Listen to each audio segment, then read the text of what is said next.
Thank you, Honorable Speaker. Mr. Speaker, I beg to move that this House adopts the report of the Joint Committee of Finance and National Planning and that of Agriculture and Livestock on Treasury Memorandum on Action Plans to Revive and Commercialize State-Owned Sugar Companies. Mr. Speaker, the leader of the majority party, the Honorable Kimani Ichung'wah, tabled the Treasury Memorandum on Action Plans to Revive and Commercialize State-Owned Sugar Companies on the 22nd of August 2023. The Speaker of the National Assembly directed that this memorandum be referred to the Departmental Committees on Finance and National Planning and that of Agriculture and Livestock for consideration and reporting back to the House within 2 weeks. Honorable Speaker, the National Assembly is requested to consider and approve, as per the Treasury Memo, 1. Right of loans owed to the public sugar companies to GOK and Kenya Sugar Board or Commodity Fund amounting to Kenya shilling 65,778,448,646 as at 30th of June 2023 and any other accrued interest as at the date of approval. And 2, to write off taxes, penalties, and interests as approved by Parliament amounting to Kenya shillings 50,144,801,608 as at 30th June 2023, and any additional interests and penalties that would have accrued since then. And 3, the vacation of the privatization model approved by Parliament in 2015. And lastly, Honorable Speaker, that the leasing model of 5 public sugar companies and these public sugar mills, and these are LUHYIA Sugar Company, Chemlil Sugar Company, Miwani Sugar Company, that is in receivership, Mohoroni Sugar Company in receivership, and South Nyanza Sugar Company. Honorable Speaker, the sugar industry plays a very significant role in supporting the economy and livelihoods of more than 8 million Kenyans. Mr. Speaker, it is sad to note that Kenya has been a net importer of sugar since the mid-1980s, and the gap between production and demand has been widening over time. Kenya's annual consumption in 2002 stood at 1.1 million metric tons against a production of only 790 million metric tons, leading to an importation of 320 million metric tons worth Kenya shillings 28 billion. Annual production importers has shown an annex in the report that we tabled in the morning.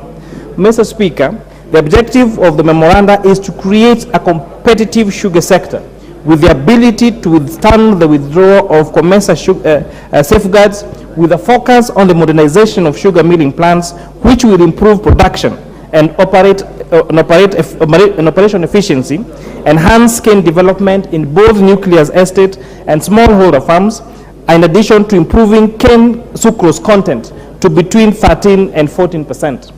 Honorable Speaker, the memoranda proposes a leasing model that will bring on board private capital, expertise, and modernization of sugar mills for efficient commercial operations, leasing the nucleus estates and factory land to private investors. Honorable Speaker, when considering the memoranda, the Joint Committee held meetings with stakeholders, most of whom will be affected by the proposals in the memoranda. The stakeholders including members of county assemblies, members of parliament, sugarcane farmers, outgoing institutions, management of state-owned sugar companies, the National Treasury, Kenya Revenue Authority, among others. The meetings were held in Kisumu County last week from Tuesday, the 5th of September to 7th of September 2023. Honorable Speaker, at this juncture, I would like to extend a sincere gratitude to yourself because you convened a very successful sugar conference that weekend, in whose we have also borrowed heavily from the recommendations that you made from that sector. We also applaud the members of parliament from the sugar growing areas that came in person and submitted both their oral and written memoranda about the revival of this sector.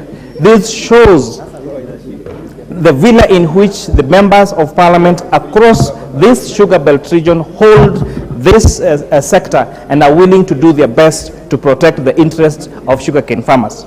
Most importantly, we saw a bipartisan approach where members of parliament across the political divide had one united stand that they want to revitalize the sugar sector. They want the sugar mills to go back to business. They want sugarcane farming to become a profitable business again across the sugar belt areas, Honorable Speaker.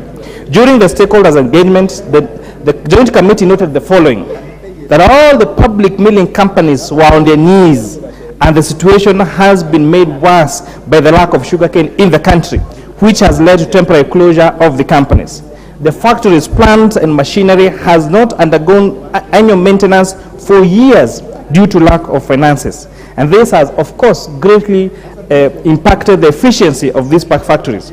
Public mills are also choking with huge debts. Numerous court cases have halted the operations of these mills. However, after the visit of His Excellency the President, some progress has been made. But we still have ongoing court cases for Miwani Sugar Company, which we are hoping that those in court will still follow the quote-unquote mambo ni matatu and ensure that cases are withdrawn and Miwani Sugar Company gets to be listed and operationalized. Honorable Speaker, the committee observed that while management of state-owned sugar companies supported zoning, farmers were opposed to it because they felt that the practice will tie them to sugar companies that may fail to pay them after the cane has been delivered, and again affecting the competitiveness and the pricing of their sugar cane. The farmers, however, supported the introduction of 5 catchment areas, which will be Rift Valley, that will comprise Kericho, Nandi, and Uasin Gishu counties; Upper Western region, that will comprise Bungoma and Trans Nzoia counties; Lower Western region, that will comprise Busia, Kakamega, Siaya, and Vihiga counties; Southern region, that will include Homa Bay, Kisumu, Migori, and Narok counties; and the coastal region, that will have Kwale, Lamu, and Tana River counties. Honorable Speaker, all the stakeholders supported the proposal to write off death and taxes owed to GUK, Sugar Kenya Sugar Board, Commodity Fund, and KRA by the sugar companies. They added that the sources of the funds for payment of farmers' arrears and salary arrears of the staff that have been working in these sugar mills had not been captured in the leasing model and in this memorandum by National Treasury. Honorable Speaker, we were treated to as employees that came crying that their schools, their students have been sent home for school fees because they had gone without pay, some even for 52 months. Mr. Speaker, the stakeholders noted that it was imperative for public participation to be done during the leasing process. This experience in the industry will enrich the process and make members of the public more receptive to the process. The farmers were categorical that the lessee should not be a company that has already invested in the sugar industry in Kenya to encourage competition in the authority. Honorable Speaker, the proposal to merge Chemelil Sugar Company and Muhoroni Sugar Company were vehemently opposed by the stakeholders because it would impact negatively on competition of the industry and also would lead to job losses. They averred that besides the nucleus estates, the two companies had contracted farmers who supplied them with sugarcane, and their acreage was therefore more than what they provided in the memorandum. Honorable Speaker, they disagreed with National Treasury's thinking that a sugar mill needed to have 29,800 hectares of nucleus estate land to be operational. They noted that although Chemelil and Muhoroni sugar companies have less actually than that, for many years in the 90s, they were actually profitable. And therefore, the requirement that this be matched were vehemently rejected. The committees were implored by the stakeholders to expedite the consideration of the sugar bill, something that I'm very happy that, Honorable Speaker, you have considered and the House Business Committee has considered as an important business later this afternoon. Honorable Speaker, the Joint Committee observed that the memoranda is silent. I have covered that. Honorable Speaker, cane poaching also became a great interest in this particular inquiry, because companies were, private sugar mills especially, were coming from far and wide, poaching, doing cane poaching and disregarding the existing contracts that those farmers would have with other companies. For instance, Honorable Speaker, Sony Sugar company highlighted that they had lost 4 billion shillings to cane poaching. This practice is perpetuated by unscrupulous millers, has led to harvesting of young cane, temporary closure of sugar mills, and subsequent sugar shortage in the country. It has also impacted greatly negatively on cane development by millers because of the fear of losing the investment. There is no funding, Honorable Speaker, to the Kenya Sugar Research Foundation. Honorable Speaker, the MD of Kenya Sugar Research Foundation demonstrated to us that they have researched and they have cane varieties for all the areas that can grow sugar. In addition, they have a cane variety that can mature in less than 12 months. But the sugar mills around these areas keep giving these cane farmers cane seeds that take 24 months, 36 months, and there is no way any subsistent sugarcane farmer would wait for a whole 24 months for the cane to mature before they get the return on the investment. And therefore, Honorable Speaker, one of the recommendations you're making is more budgetary allocation to Kenya Sugar Research Foundation so that they can continue to develop cane that has less maturity period and for the uptake of this by the farmers. All the 5 public sugar mills, Honorable Speaker, are faced with these financial difficulties, and of course, in the absence of a good legislative, regulatory environment, their operations have greatly been hindered. Honorable Speaker, the joint committees therefore recommends the following: that this House grants approval for the leasing model for the 5 state-owned sugar companies within the provisions of the Public-Private Partnership Act number 14 of 2021. The provisions of the leasing model should include and must include the following: 1, that the lease shall be for a period not exceeding 30 years, pursuant to Section 21(2) of the Public-Private Partnerships Act number 14 of 2021 for the sugar mills and the nucleus estates presently owned by the state-owned sugar companies, whereby the nucleus land shall only be used for cane development and cannot be used for collateral by the lessees. Honorable Speaker, the farmers told us expressly that that land is their ancestral land, and there was no way they will give up their ancestral land to anybody. And therefore, at the end of the lease, that ancestral land has to revert back to the communities because it is their birthright, it is their ancestral land. At the expiry of the lease period, the land will revert to the original owners. And then the National Treasury will cost the assessment of the lease and shall be done after every 5 years to ensure that the lessees have adhered to the terms of the lease and so that it can be removed. It can be renewed. Honorable Speaker, they were concerned that the lessor could, or the lessee could lease the farm and not agree to this particular propositions, and considering the large period of lease for 30 years, they recommended that there be a review of this lease agreement for every 5 years.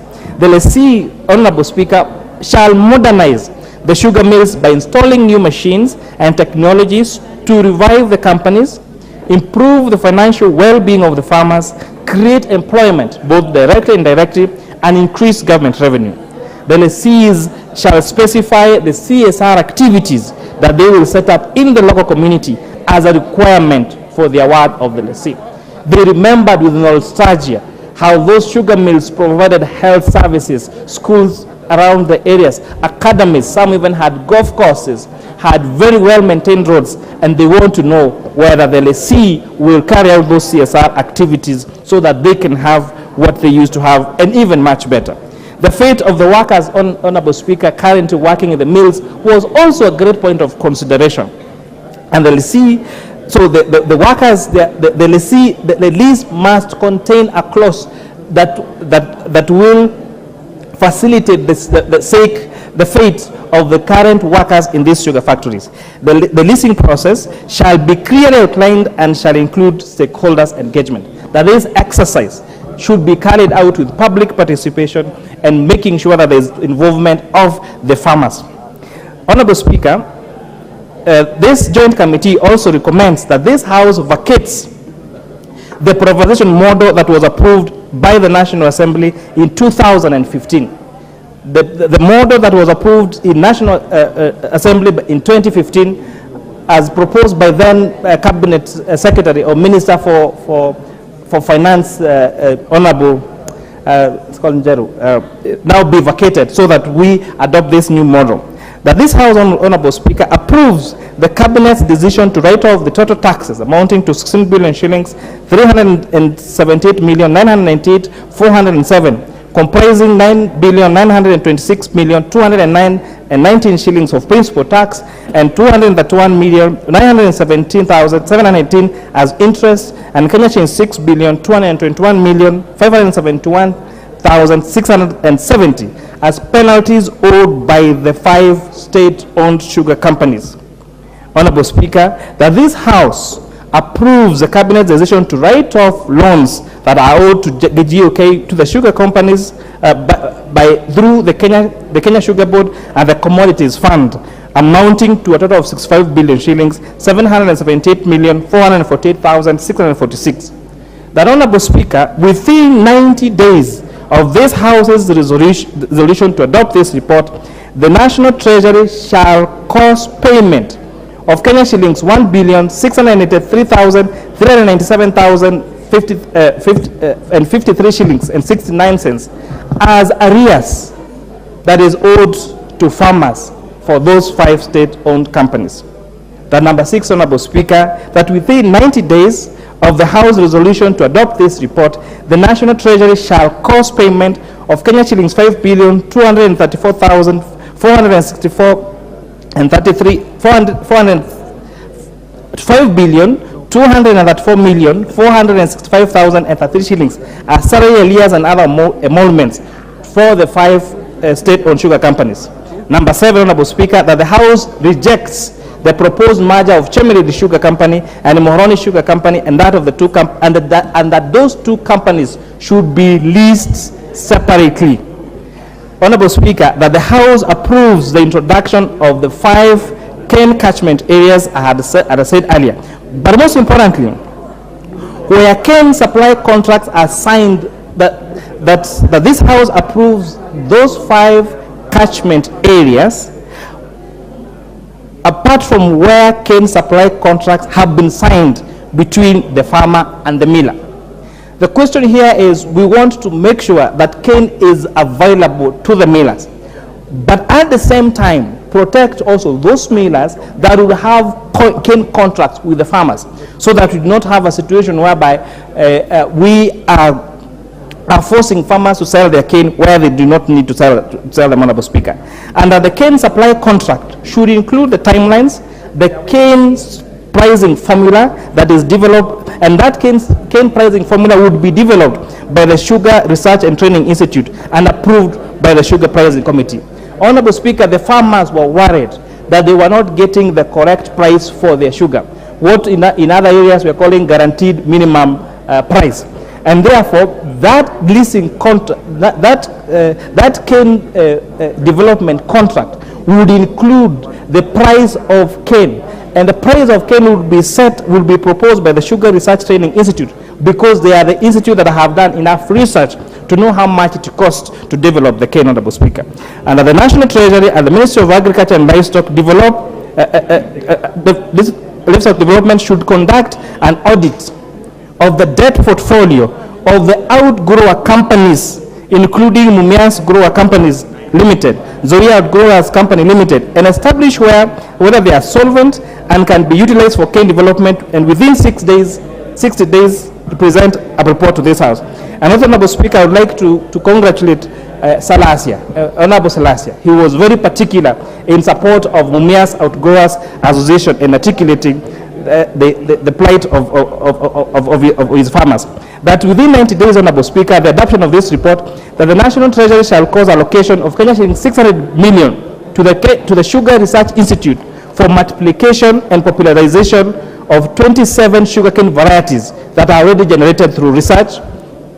Number 11, Honorable Speaker, that within 60 days of the adoption of this report, the Ministry of Agriculture and Livestock that will put in place regulations To protect the recommendation of this report, the regulations shall be submitted to the National Assembly within 60 days of the adoption of this report for consideration as provided in the statutory.